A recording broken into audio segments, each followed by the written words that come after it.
Hi everybody and welcome to the Profitable Copywriter. This week we are talking all about the myths about unsubscribes. Okay, so I've got an excerpt here first of all from a video that I did originally about subscribers. So I want you to listen to that and then I'm going to tell you a story. Hi guys and welcome to this latest video, this basics video on email marketing. I'm Helen Nuttall and I'm an email copywriting specialist. Here to deal with a couple of myths and misconceptions. The one I'm dealing with today is, it's coming up more and more, is this from entrepreneurs, from online business owners, from people who, have said to me, Helen, how do I improve my email marketing? How do I improve it? How do I save time? And one of the things that's a current theme at the moment is really feeling like they're going to annoy their subscribers. Now, I'm saying I was like this for a long time as well. I was worried that I was emailing my subscribers too much, but I want to just heal that misconception now. Okay, so think about it like this. Maybe your subscribers have signed up to your list because you had a free challenge. Maybe you've had some kind of freebie that they really wanted. They want to hear from you because you've got a way of helping them that really obviously works. So I would try to replace that thought by thinking, it is my duty, or I need to serve my audience. So they really expect to hear from me more often. And the fact that you are sharing things that are really useful for them, that are going to save them time, that are going to save them money. It might not just be your products that you share with them if you're going to do sales emails or email newsletters that have slight sales pitch to them. You are not going to over send to them because they want to receive things from you. Yeah, they might not open your emails every time. They might not open your emails for 2 months, but that doesn't mean to say that they don't want you in their world. They're just not ready at certain points to read those emails. Okay, so if anything that I want you to kind of like reframe, it is that, because if you think about it like they want to hear from me, they need me to help them, then it becomes more compelling for you to sit down and write these emails. And a lot of entrepreneurs I've seen, and online business owners and course creators recently, they've struggled with that motivation.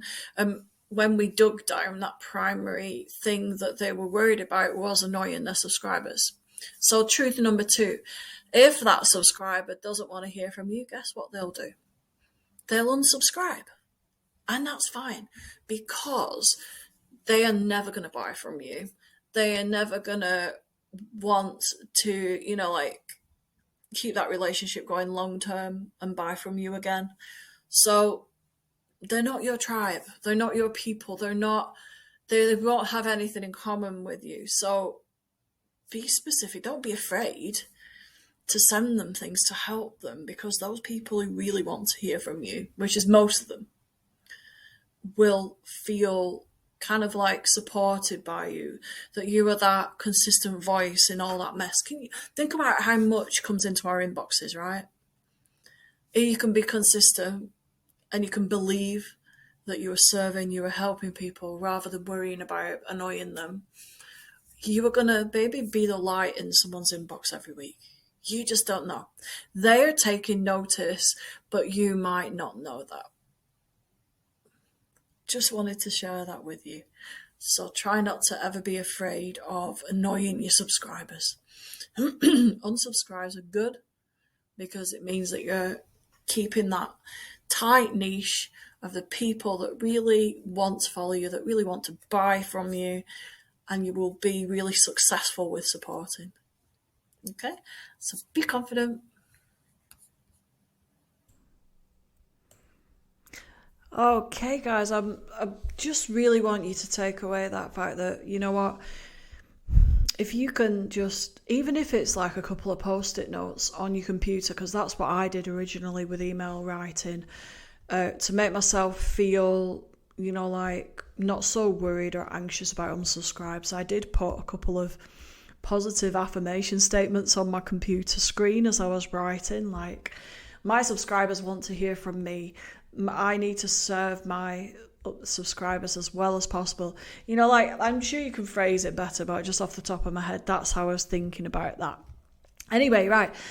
I've got this story that I want to relate to you because I saw this in one of my groups the other day, and this lady has been so kind as to share this, to let me share this, and she's called Debbie, and she's in kind of like the astrology space, so she loves sharing her insights on that, and she's been doing, like little challenges and boot camps and experiences for 2 or 3 years now. And she tells the story of a subscriber who originally subscribed to one of her free experiences, let's say, and straight away after this lady had done that challenge, this lady completely unsubscribed, and Debbie noticed this and was a little bit like, oh my goodness, was my challenge not good enough, or like, was it something that really I'd done? This was back in like September 2021. So Debbie noticed that after the challenge was over, she immediately unsubscribed. So she was a bit upset, and Debbie had invested her time in going onto multiple platforms. Now, I'm not saying if you're ultra new to do this, because it can be quite overwhelming, but she was on Facebook, she was on IG, and she had a community, a free community as well. So people had all those platforms to see Debbie's content on, right? So Debbie just thought, oh, I've lost her, I'd love to know why, but, you can't always find out why. She assumed she'd lost her. But then, just because, she made this point, just because they unsubscribe today doesn't mean they won't be back another day. So you can make the assumption that an unsubscribe is, 1, because you got bad content, 2, because they're not aligned with it, or you can't, if you make an assumption, you might just be putting yourself off. You might just be putting a barrier in front of yourself for success. You may, like have talked yourself out of writing that email because you were upset about how many unsubscribers you had about the previous email.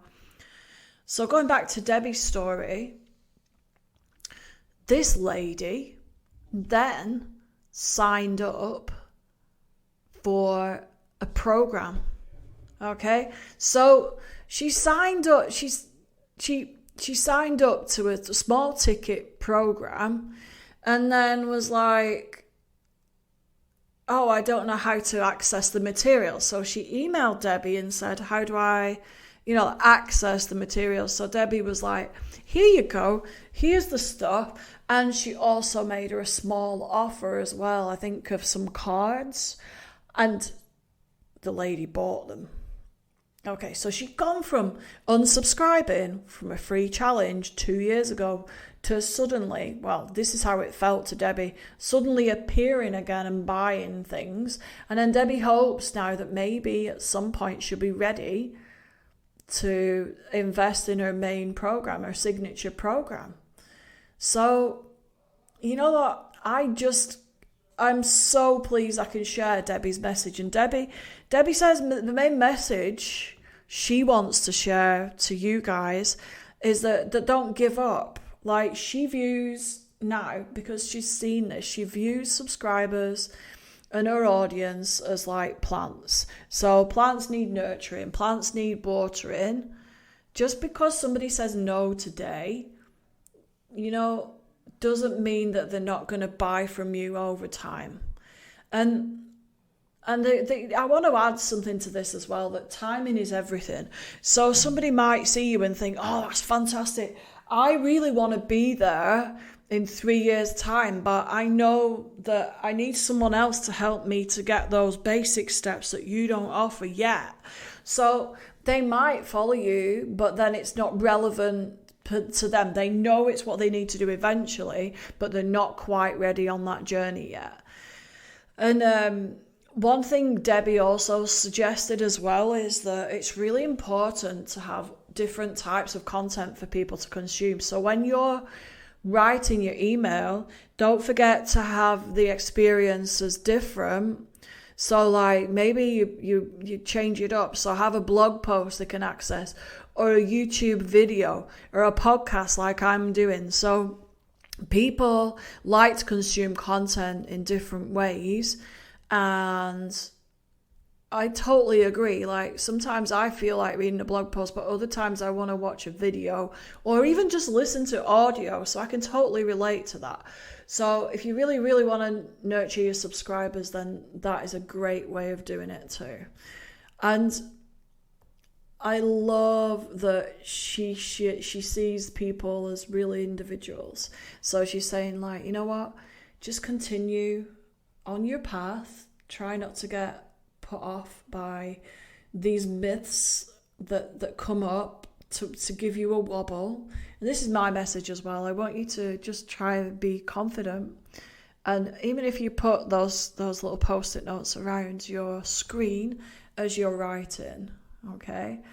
And I hope that's really inspired you to just stay consistent, to think about how you can be different in your email marketing, to feel how, like to think about how you can be aligned with your values and share what's truly inside you to give as much value as you can. Okay? Hope that was useful. Let me know. Email me. Follow me on social media. I'd love you to do that on Instagram at Helen Nuttall Copy. And I will see you next time. Okay. Hi everybody, and welcome to the Profitable Copywriter. This week we are talking all about the myths about unsubscribes. Okay, so I've got an excerpt here, first of all, from a video that I did originally about subscribers. So I want you to listen to that, and then I'm going to tell you a story.